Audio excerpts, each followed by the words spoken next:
State Huygens principle of diffraction of light. देखिए, Huygens ने ये कहा था कि एक वेवफ्रंट पे बहुत सारे पॉइंट्स होते हैं and all these points vibrate in same phase. Vibrate in same phase, तभी इसका नाम वेवफ्रंट पाया गया। वेवफ्रंट एक ऐसी जगह होती है जहां पर जो पॉइंट्स लाई करते हैं वो सेम फेज में वाइब्रेट करते हैं। सेम फेज में वाइब्रेट करने का मतलब सुनिए क्या होता है।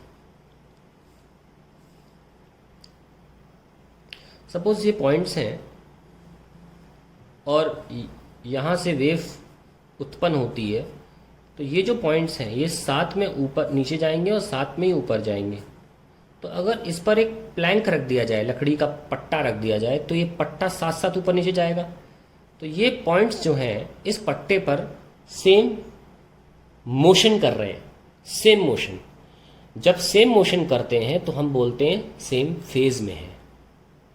ठीक है, मेरे हाथ पर मान लीजिए 3 पॉइंट्स, मान लीजिए 1 2 3 ऊपर नीचे कर रहा हूं, तो ये तीनों पॉइंट्स सेम फेज पर है, ये अलग अलग मोशन नहीं कर सकते। ऐसे में ये जो पट्टा है ये वेवफ्रंट कहलाता है। तो एक हाइगेंस ने बोला वेवफ्रंट पे कुछ पॉइंट्स होते हैं जो सेम फेज में वाइब्रेट करते हैं। These points are responsible to produce secondary wavelets. No what are wavelets?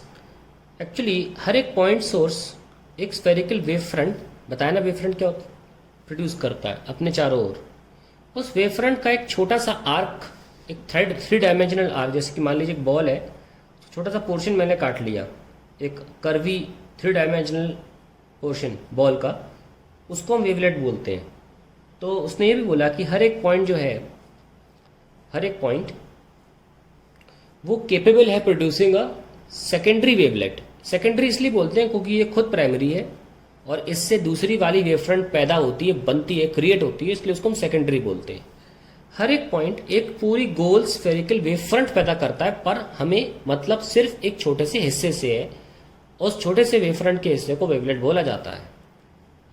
दूसरा इस वाली का हिस्सा, इस वाले का, इस वाले का, ये सब वेवलेट्स हैं और इन्हीं की बात की जा रही है।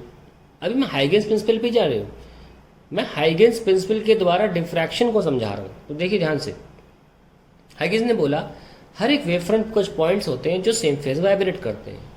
पहला पॉइंट, हर एक वेवफ्रंट पे कुछ पॉइंट्स होते हैं जो सेम फेज पे वाइब्रेट करते हैं। दूसरा पॉइंट, ये सारे पॉइंट्स प्रोड्यूस सेकेंडरी वेवलेट्स। ठीक है, इन 2 पॉइंट को मिला के पहला स्टेटमेंट बनता है, प्रिंसिपल लिखना है डिफ्रैक्शन समझाने का। तो पहला पॉइंट क्या है, प्रिंसिपल लिखने जा रहे हैं, inverted commas open. Each wavefront has some points on it, all vibrating in same phase. These points act as the source of secondary wavelets. ठीक है, अब यहां के बाद डिफ्रैक्शन में एंटर कर जाएंगे हम। अगर ये हाइगेंस प्रिंसिपल होता, मात्र हाइगेंस प्रिंसिपल, तो ये पहला स्टेटमेंट था। और दूसरा स्टेटमेंट क्या था, and the common tangent to all these wavelets is the new wave front. क्योंकि Huygens principle new wave front कहां है ये बताने के लिए यूज किया जाता है। तो दूसरा स्टेटमेंट क्या था, and the common tangent to all these wavelets is the new wavefront. पर वो लिखना नहीं है, ये क्या है, Huygens principle of diffraction of light. ये तो पहला स्टेटमेंट तो लिखना पड़ेगा जो हाइगेंस प्रिंसिपल का था। अब डिफ्रैक्शन में कैसे एंटर करेंगे, एंड ऐसे each wavefront has some points on it, all vibrating in same phase. These point act as the source of secondary wavelets, and these wavelets when undergo superposition with each other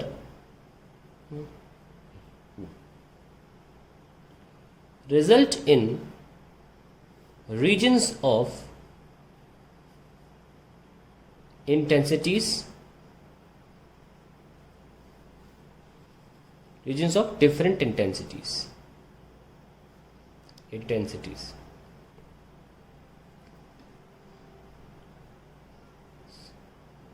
Such a pattern which is, यहीं खत्म कर दो, which is called diffraction. तो ये हमारा Huygens principle of diffraction of light है. पहले आप हाइगेन्स प्रिंसिपल का स्टेटमेंट लिखिए. तो मैं दिखाता हूं कि जब आपके पास हाइगेन्स प्रिंसिपल का सेटअप होता है, ये जो मैंने छोटा बी लिया है, ये डिफ्रैक्शन की स्लिट विड्थ है, जिसका order 10 power -4 to 10 power -6 metre के आसपास होना चाहिए, काफ़ी कम लाइट की वेवलेंथ के आसपास. यहाँ पर जब लाइट पहुँचती है तो उस लाइट में बहुत सारी वो पॉइंट्स होती हैं जो सेकेंडरी वेवलेट्स उत्पन्न कर सकती हैं. ये जब सेकेंडरी वेवलेट्स आपस में एक लेंस के द्वारा कन्वर्ज करा के एक पॉइंट पे मीट कराई जाती हैं, क्योंकि देखो ये ऐसे ऐसे तो जा नहीं सकती ना, ये जाएंगी तो पैरेलली हमेशा. अगर लेंस यूज नहीं करोगे तो डिफ्रैक्शन नाम की कोई चीज़ नहीं होने वाली. लेंस क्या करेगी, इन सारी वेवलेट्स को एक जगह मिक्स कराएगी, मीट करा देगी. इसे बोलते हैं सुपरपोजिशन. एडिशन ऑफ वेव्स को इंग्लिश में सुपरपोजिशन बोला जाता है. और यहां पे हमको मिलता है डिफ्रैक्शन पैटर्न. डिफ्रैक्शन मिलता है यानी कि या तो सारी एक दूसरे को कैंसिल कर देंगी या ऐड होके एक नई इंटेंसिटी देंगी, ज्यादा इंटेंसिटी देंगी. ठीक है, तो उसके लिए कंडीशन होती है कि कब ये एक दूसरे की इंटेंसिटीज को जीरो कर दें और कब एक दूसरे की इंटेंसिटीज को जुड़कर ऐड होकर ज़्यादा कर दें. ये इस पर कंडीशन होती है, जिस पे जब सवाल आएगा 3 मार्कर में, 5 मार्कर में, तो हम इसको डिटेल में बताएंगे. लेकिन अभी क्या बोला, अब इस डायग्राम को भी समझा दिया मैंने कि सारी वेवलेट्स जो प्रोड्यूस कर रहा है, 1 2 3 4 7 प्रोड्यूस किया ना वेवलेट्स, देखो वेवलेट्स जा रही है. ठीक है, वेवलेट्स के प्रोपगेशन को हम रे से दिखाते हैं. ठीक है, अभी हम वेवलेट नहीं दिखा रहे हैं, हम रे दिखा रहे हैं, पर रे वेवलेट्स के प्रोपगेशन को दिखाती है, तो आप समझ जाएंगे कि ये वेवलेट्स ही ऐड हो रही हैं. तब दोबारा पढ़ लेते हैं. Each wavefront has some point. Exam में इतना ही लिखना है. Each wavefront had some points on it, all vibrating in same phase. These points act as source of secondary wavelets. Each wavefront has some points on it. है, उन points ने behave किया source to produce secondary wavelet. Produce किया ना, ये wavelets mix हो गई, खत्म. ये तो लिखा है.